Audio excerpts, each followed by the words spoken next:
여러분은 혹시 가장 천한 자가 가장 부유했던 역사를 들어본 적 있으신가요?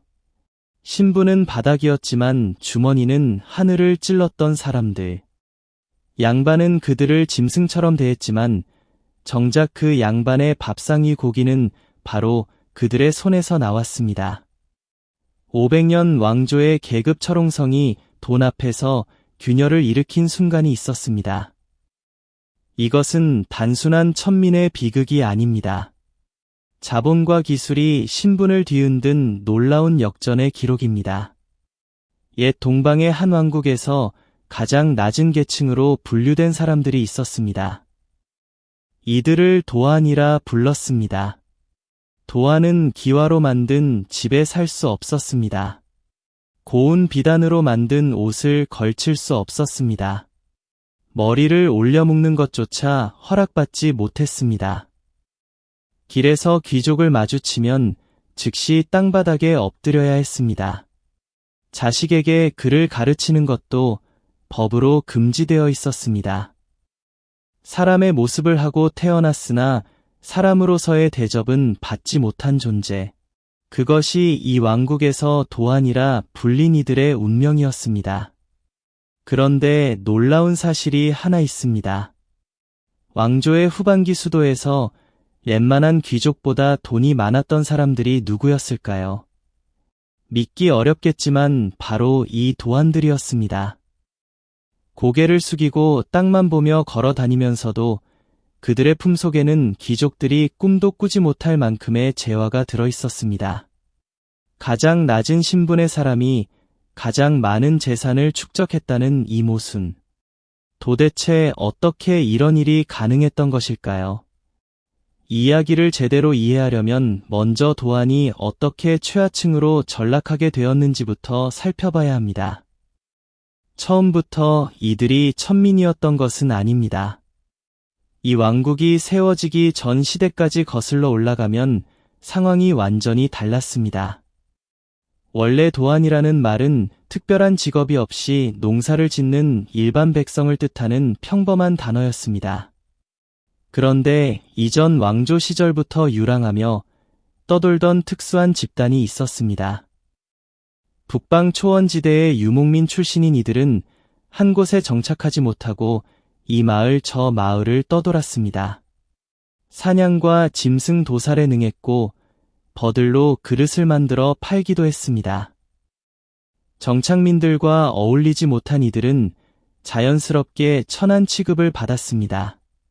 냄새가 난다는 이유로 마을 사람들이 이들을 기피했습니다. 피와 가죽을 다루는 직업 자체가 부정하다고 여겨졌기 때문입니다. 여기서 역사적인 전환점이 찾아옵니다. 왕국 건국 초기 제4대 현명한 임금이 유랑민들의 차별을 없애주려 했습니다. 관리들이 건의하기를 이 유랑민들이 하는 일이 천하고 호칭이 특수하여 일반 백성들이 다른 종류의 인간으로 취급하고 있으니 이들에게 일반 백성을 뜻하는 도안이라는 이름을 붙여주고 평민과 함께 섞여 살게 하자고 올렸습니다. 임금이 이를 허락했습니다. 차별을 해소하겠다는 선한 의도에서 비롯된 조치였습니다. 하지만 현실은 의도와 정반대로 흘러갔습니다. 기존의 평민들이 유랑민 출신들과 함께 살기를 완강히 거부한 것입니다. 기존 평민들은 스스로를 구도안이라 칭하며 거리를 두었습니다. 유랑민 출신들은 신도안이라 불리며 오히려 더 선명한 차별의 낙인이 찍혔습니다. 세월이 흐르면서 구도안이라는 말은 자연스럽게 사라지고 그냥 백성이 되었습니다. 반면 도안이라는 단어는 오직 짐승을 잡는 일에 종사하는 최하층만을 가리키는 말로 전락해버렸습니다. 임금의 좋은 뜻이 완전히 뒤집힌 결과였습니다. 이때부터 도안은 왕국의 8천민 계층 가운데서도 가장 낮은 존재가 되었습니다. 8천민이란 관청에 딸린 하인과 수도승과 도안과 점쟁이와 광대와 상여를 매는 사람과 유흥업 종사자와 수공업자를 아울러 일컫는 말이었습니다. 같은 천민계층인 관청 소속 하인들보다도 더 낮은 대우를 받았습니다. 법전에는 도안을 규제하고 제한하는 조항만 있었을 뿐 이들을 보호하는 조항은 단 한 줄도 없었습니다. 심지어 호적에도 올리지 않았습니다. 한마디로 국가가 공식적으로 사람으로 인정하지 않았던 것입니다. 도안의 아이가 태어나면 그 아이는 태어난 순간부터 도안이었습니다. 아무리 재능이 있어도 글을 배울 수 없었고 아무리 노력해도 다른 직업을 가질 수 없었습니다. 결혼도 오직 같은 도안끼리만 가능했습니다. 일반 평민의 딸과 혼인하는 것은 꿈도 꿀 수 없는 일이었습니다. 만약 신분을 숨기고 혼인했다가 발각되면 곤장을 맞고 쫓겨났습니다. 도안 마을은 늘 읍내에서 가장 먼 곳에 자리 잡았습니다. 물이 나쁘고 땅이 척박한 곳에 초가집을 짓고 모여 살았습니다. 마을 사람들은 도안 마을 근처를 지나가는 것조차 꺼려했습니다. 아이들은 도안 마을의 아이들에게 돌을 던지며 놀렸습니다. 이런 차별은 세대를 거듭하며 더 깊이 뿌리를 내렸습니다. 한 번 도안으로 태어나면 자식도 손자도 증손자도 영원히 도안이었습니다. 피가 섞이는 것을 막기 위해 사회 전체가 이들을 격리시킨 것입니다. 이렇게 가혹한 차별 속에서 도안들의 삶은 비참하기만 했을 것이라 생각하기 쉽습니다. 하지만 역사는 늘 예상을 뒤엎습니다. 진짜 이야기는 왕조의 후반기에 펼쳐지기 시작했습니다. 도안들이 돈을 벌기 시작한 것입니다. 그것도 귀족들의 눈이 휘둥그레질 만큼 엄청난 규모로 벌었습니다. 이 왕국은 기본적으로 농경 사회였습니다. 소는 곧 농사의 미천이었고 나라 경제의 근간이었습니다. 그래서 정부는 소를 함부로 도살하지 못하도록 엄격한 법으로 금지했습니다. 이 법은 술을 함부로 빚는 것과 소나무를 함부로 베는 것과 함께 왕국의 3대 금령 중 하나였습니다. 소를 몰래 잡다가 발각되면 곤장 100대의 먼 곳으로 쫓겨나는 유배형까지 받았습니다. 그만큼 소의 도살은 국가가 엄중히 통제하는 사안이었습니다. 하지만 법이 아무리 엄해도 사람들의 식욕까지 통제할 수는 없었습니다. 특히 왕조 중반기에 2차례의 대규모 전쟁을 겪은 뒤 사회 전체가 크게 흔들렸습니다. 전쟁의 상처를 복구하는 과정에서 상업이 발달하고 화폐 경제가 본격적으로 자리를 잡기 시작했습니다. 도시에 인구가 몰리면서 식생활도 변했습니다. 사람들은 더 많은 고기를 원했습니다. 소고기에 대한 수요가 폭발적으로 늘어나기 시작한 것입니다. 여기서 매우 흥미로운 사실이 하나 있습니다. 소고기 수요의 중심지가 다름 아닌 왕국 최고의 교육기관이었다는 점입니다. 이 교육기관에는 왕조 초기부터 제사에 필요한 소고기를 조달하기 위한 도축시설이 있었습니다. 제사에 쓰고 남은 고기는 그곳에서 공부하는 유생들의 반찬으로 올라갔습니다. 왕조 기록에도 이 교육기관의 유생들에게 쇠고기를 반찬으로 제공했다는 내용이 분명히 남아 있습니다. 아이러니하지 않습니까? 나라에서 가장 높은 학문의 전당이 가장 천대받던 도안들이 잡은 소고기 판매 수익으로 운영되고 있었던 것입니다.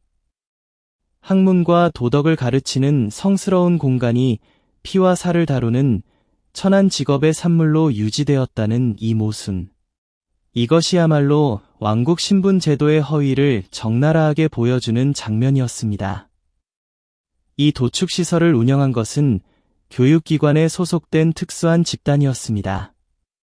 이들은 교육기관의 자비를 맡는 대신 합법적인 정육 판매 독점권을 가지고 있었습니다.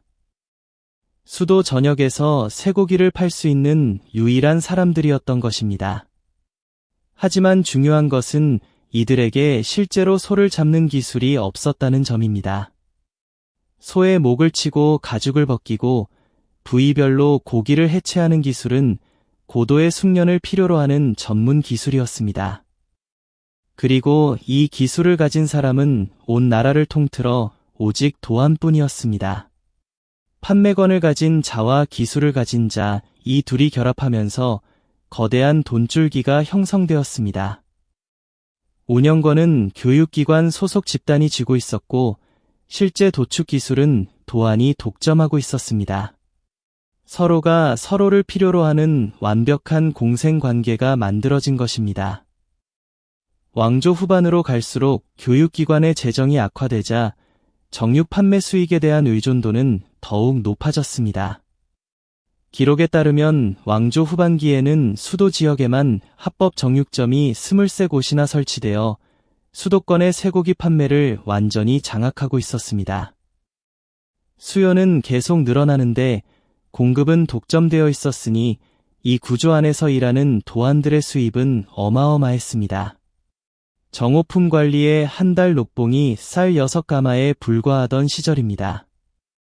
도축과 가죽 가공을 독점한 도안의 한 달 수입은 그 몇 배에 달했다는 기록이 전해집니다. 관료보다 천민이 더 많이 버는 세상이 된 것입니다. 하지만 고기 판매 수입은 도안들이 축적한 부의 전부가 아니었습니다. 이들의 진짜 돈줄은 따로 있었습니다. 바로 짐승의 가죽이었습니다. 가죽은 이 왕국에서 최고의 전략 물자 중 하나로 분류되었습니다. 군대의 갑옷을 만드는데 가죽이 필요했습니다. 방패를 만드는데도 가죽이 들어갔습니다. 군용북을 만들 때도 반드시 가죽을 써야 했습니다. 신발과 안장과 마구간 용품까지 가죽 없이는 제조가 불가능한 군수물자가 한둘이 아니었습니다. 특히 군사장비의 핵심 소재였기 때문에 국가 차원에서 가죽 확보를 매우 중요하게 여겼습니다. 전쟁이 나면 군대에 가죽을 대라는 명령이 가장 먼저 내려올 정도였습니다. 그런데 이 귀중한 가죽을 다루는 기술을 가진 사람은 누구였을까요? 짐승에게서 가죽을 깔끔하게 벗겨내는 기술. 벗겨낸 날가죽을 무두질하여 부드럽고 질긴 재료로 변환시키는 기술. 그 가죽을 용도에 맞게 가공하여 제품으로 완성하는 기술. 이 모든 공정을 해낼 수 있는 사람은 오직 도안뿐이었습니다. 왜 다른 사람들은 이 기술을 배우지 않았을까요? 이유는 간단합니다. 짐승의 피와 살을 만지는 일을 극도로 천하게 여겼기 때문입니다. 아무리 돈이 된다 해도 양반은 물론이고 일반 평민조차 이 일에 손대려 하지 않았습니다. 죽은 짐승의 몸을 만지면 부정을 탄다고 믿었던 것입니다. 이 사회적 편견이 역설적으로 도안에게 완벽한 기술 독점을 선물해 주었습니다. 아무도 배우려 하지 않았기에 경쟁자가 생길 수가 없었던 것입니다. 왕조 중기의 기록에는 군수물자 제조를 담당하던 관청에서 가죽 조달이 어렵다는 보고가 올라온 내용이 있습니다. 가죽을 다루는 도안들이 납품 가격을 올려달라고 요구했는데 관청에서 이를 거부하자 도안들이 이를 중단해 버린 것입니다. 관청은 난감한 처지에 빠졌습니다.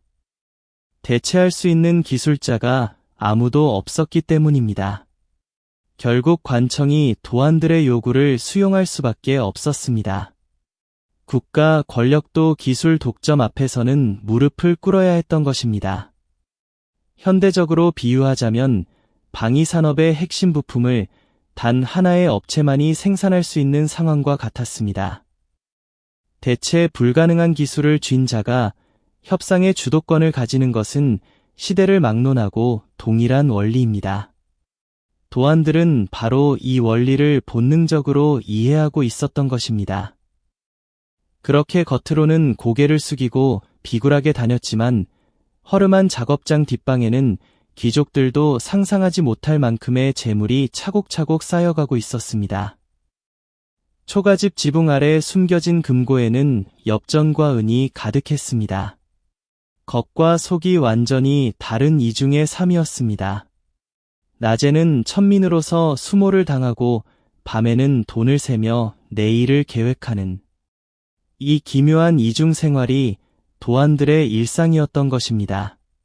그렇다면 이 돈은 그저 창고에 쌓여두기만 했을까요? 아닙니다. 돈은 언제나 새로운 세상을 향해 흐르려 합니다. 도안들의 부가 가져온 파장은 왕국의 신분 질서 자체를 근본부터 흔들어 놓았습니다. 아무리 돈이 많아도 도안은 법적으로 귀족이 될 수 없었습니다. 기와집에 살 수 없었고 비단옷을 입을 수 없었으며 자식을 과거 시험에 보낼 수도 없었습니다. 왕국의 신분제는 수백 년간 견고하게 유지되어 왔습니다. 하지만 돈에는 어떤 성벽이든 무너뜨리는 힘이 있었습니다. 왕조 후반기, 특히 개혁 군주들이 통치하던 시대에 접어들면서 신분제에 균열이 생기기 시작합니다. 왕조 후반 이후 잇따른 흉년과 재해로 몰락하는 귀족 가문이 속출했습니다. 한때 명문가로 이름을 날리던 집안이 흉작과 빚에 시달리다 땅을 팔고 하인을 내보내고 결국 체면마저 유지할 수 없는 지경에 이르렀습니다. 반상의 구분이 엄격했지만 빈배를 움켜쥐고는 자존심을 지킬 수 없었습니다. 바로 이 지점에서 돈 많은 도안들과 돈 없는 몰락 귀족들 사이에 은밀한 거래가 시작되었습니다. 그것은 바로 족보 매매였습니다.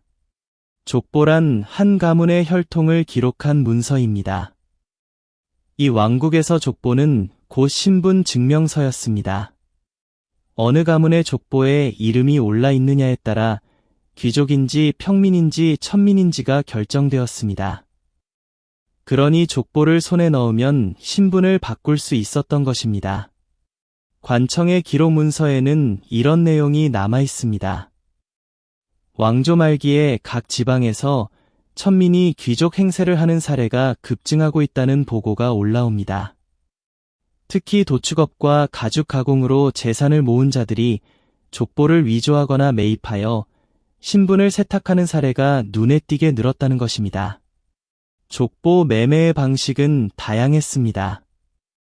몰락한 귀족 가문을 찾아가 거액을 주고 족보에 이름을 끼워 넣는 방법이 가장 흔했습니다. 아예 족보 자체를 통째로 사는 경우도 있었습니다.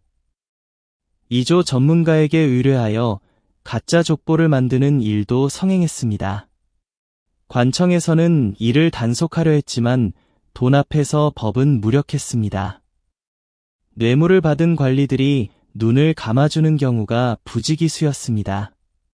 단속하러 온 관리의 손해은 몇 냥을 쥐어주면 조사 자체가 흐지부지되기 일쑤였습니다. 당시 족보 한 권의 가격이 기와집 두세 채 값에 달했다고 전해집니다. 현대의 화폐 가치로 환산하면 수억 원에 해당하는 거금이었습니다. 그럼에도 도안들에게 그 정도의 돈은 충분히 감당할 수 있는 액수였습니다. 족보를 산 뒤에는 이름을 바꾸었습니다. 다른 고을로 이사했습니다. 새로운 곳에서 새로운 이름으로 새로운 삶을 시작한 것입니다. 아들은 귀족 행세를 하며 서당에 다녔습니다. 손자대에 이르면 과거 시험에 응시하는 경우까지 있었습니다. 3대만 지나면 그 집안의 천민 출신 이력은 완전히 지워졌습니다. 누구도 그 가문의 조상이 한때 짐승을 잡던 도안이었다는 사실을 알지 못했습니다. 자본의 힘이 수백 년 동안 굳건하던 제도의 벽을 허물기 시작한 순간이었습니다. 왕조 초기에는 거의 불가능했던 신분 이동이 후반기에는 돈만 있으면 충분히 가능한 일이 되어버린 것입니다. 그렇다면 도안들은 왜 개인의 신분 상승에만 머무르지 않았을까요? 그 이면에는 훨씬 더 깊고 복잡한 이야기가 숨어 있었습니다. 도안들의 경제적 성장은 개인 차원의 신분 상승에서 그치지 않았습니다. 이들은 점차 조직화되기 시작했습니다. 혼자의 힘으로는 거대한 귀족 사회에 맞설 수 없었습니다. 하지만 뭉치면 이야기가 달랐습니다. 왕조 후반기 수도의 도안들은 자체적인 상호부조 조직을 만들었습니다. 동료가 세상을 떠나면 함께 장례를 치러주었습니다. 경조사가 있으면 부조금을 걷어 도왔습니다. 어려운 형편에 처한 동료에게는 무이자로 돈을 빌려주었습니다. 이것은 단순한 이웃 간의 도움이 아니었습니다. 일종의 직업조합이자 상호보험기구의 역할을 한 것입니다. 현대의 노동조합이나 협동조합의 원형이라 할 수 있었습니다. 당시의 한학자는 이런 기록을 남겼습니다. 지방의 도안 마을 사람들이 서로 단결하여 곳곳에서 들고 일어나 자체적으로 규칙을 만들어 시행하고 있다고 했습니다. 마을에서 영향력을 행사하고 고을에서 권세를 부리며 때로는 힘으로 지방 관리를 굴복시키기까지 한다는 내용이었습니다. 도안들이 더 이상 고개 숙인 천민이 아니었다는 증거입니다. 경제적 영향력을 기반으로 하나의 세력으로 성장하고 있었던 것입니다. 왕의 비서기관 기록에는 수도의 정육상인들이 가격을 담합하여 쇠고기 값을 올리고 있다는 보고도 남아 있습니다. 수도 행정기관에서 조사에 나섰지만 상인들은 서로 입을 맞추어 혐의를 부인했다는 것입니다. 오늘날 우리가 뉴스에서 접하는 가격 담합이나 독과점 행위가 이미 200여 년 전에 벌어지고 있었던 셈입니다. 시장을 지배하는 자가 가격을 결정한다는 경제의 기본 원리가 이미 그 시대에 작동하고 있었던 것입니다. 도안들의 집단 행동은 때로 매우 과격한 양상을 띠기도 했습니다. 한 번은 관청에서 도안들에게 중죄인의 처형을 집행하라는 명령을 내렸습니다. 도안 6명이 이에 강하게 항의했습니다. 이들은 산꼭대기에 올라가 봉화를 올렸습니다.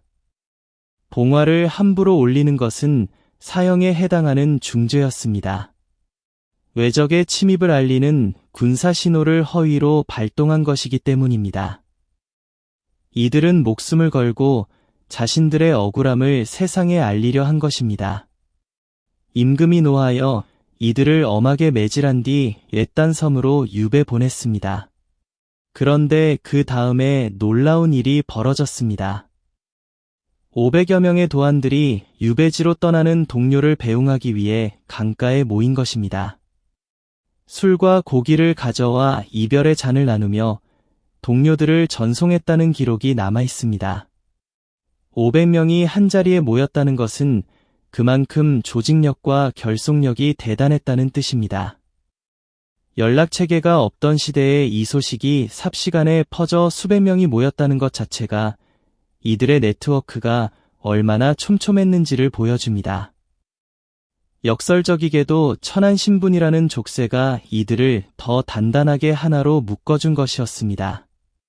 차별받는 자들끼리의 유대는 그 어떤 혈연이나 지연보다도 강했습니다. 같은 아픔을 나눈 자들의 결속은 쉽게 깨지지 않았습니다. 이 결속력은 세대를 거듭하며 더욱 강화되었고 마침내 역사의 수면 위로 거대한 파도가 되어 솟아오르는 순간이 찾아왔습니다. 수백 년간 쌓여온 분노와 열망이 마침내 공개적으로 터져나온 것은 왕조가 막을 내린 뒤였습니다. 새로운 지배 세력이 들어선 시기 남쪽의 한 도시에서 역사적인 사건이 벌어집니다. 도안들이 마침내 공식적인 인권운동단체를 결성한 것입니다. 저울처럼 공평한 사회를 만들겠다는 뜻을 담아 균형회라는 이름을 붙였습니다. 균형회 창립의 직접적인 계기가 된 인물은 박영수라는 사람이었습니다. 남쪽 도시의 공설시장에서 정육점을 운영하며 상당한 재산을 모은 자산가였습니다. 하지만 돈이 아무리 많아도 아들을 학교에 보낼 수 없었습니다. 관립학교도 사립학교도 모두 도안의 자식이라는 이유로 입학을 거부했기 때문입니다. 그를 배우고 싶다는 어린아들의 눈물을 보며 박영수는 주먹을 불끈 쥐었습니다. 돈으로 살 수 없는 것이 있다는 현실이 그를 분노하게 만들었습니다. 박영수는 당시 귀족 출신의 사회운동가 김태호와 지역 언론인 정민우를 찾아갔습니다. 자신의 처지를 눈물로 호소했습니다.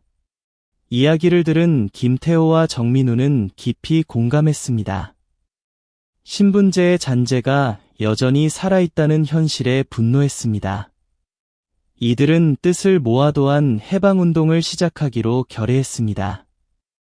또 한 명의 핵심 인물로 윤석진이라는 사람이 있었습니다. 남쪽 지방의 도안 집안에서 태어났지만 머리가 비상하여 독학으로 공부했습니다. 배움에 대한 열정으로 마침내 해외 유학길에 올라 법학을 전공했습니다. 유학생 중에서도 가장 우수한 성적을 거두었지만 가정 형편이 어려워 졸업을 앞두고 중퇴해야 했습니다. 돌아와서 관청에 취직하려 했으나 출신 성분이 밝혀지면서 거절당했습니다. 학력도 능력도 충분했지만 도안 출신이라는 한 가지 이유로 모든 문이 닫힌 것입니다. 이 뼈아픈 경험이 윤석진을 균형의 운동의 최전선으로 이끌었습니다. 봄날 남쪽 도시의 한 회관에서 70여 명이 모여 균형회 창립대회를 열었습니다. 중앙집행위원으로 김태호와 정민우와 박영수와 윤석진 등이 선출되었습니다. 주목할 점은 이중 도안 출신은 박영수와 윤석진 뿐이었다는 사실입니다. 나머지는 귀족 출신의 사회운동가들이었습니다. 신분의 벽을 넘어선 연대가 이루어진 것입니다. 이것은 매우 의미 있는 일이었습니다. 차별받는 당사자들만의 운동이 아니라 차별의 부당함을 인식한 다른 계층의 사람들까지 합류한 것이기 때문입니다. 창립 취지문에는 이렇게 적혀 있었습니다. 공평은 사회의 근본이고 사랑은 인류의 본성이다. 계급을 타파하고 모욕적인 칭호를 폐지하며 교육을 장려하여 참다운 인간이 되고자 한다. 이 간결하면서도 강력한 선언은 수백 년 동안 억눌려온 도안들의 열망을 한 문장에 담아낸 것이었습니다. 참다운 인간이 되고자 한다는 마지막 구절에서 이들이 얼마나 오랫동안 인간 이하의 취급을 받아왔는지가 절절히 드러납니다. 균형의 운동은 놀라운 속도로 전국에 퍼져나갔습니다. 관청 자료에 따르면 창립 1년 만에 전국에 12개의 지부와 67개의 분소가 생겼습니다. 몇 년 뒤에는 단위 조직이 142개로 늘어나고 활동 회원 수가 10,000명에 육박했습니다. 불과 한 주먹에서 시작한 운동이 불과 몇 년 만에 전국적 조직으로 성장한 것입니다. 도안들이 오랜 세월 동안 축적해온 경제력이 이 운동의 물적 토대가 되었다는 것은 두말할 나위 없습니다. 운동 자금의 대부분이 도안 출신 자산가들의 기부로 충당되었습니다. 돈을 벌었기 때문에 조직을 만들 수 있었고 조직이 있었기 때문에 목소리를 낼 수 있었던 것입니다. 경제적 힘이 정치적 힘으로 전환되는 과정이 여기서도 그대로 나타났습니다.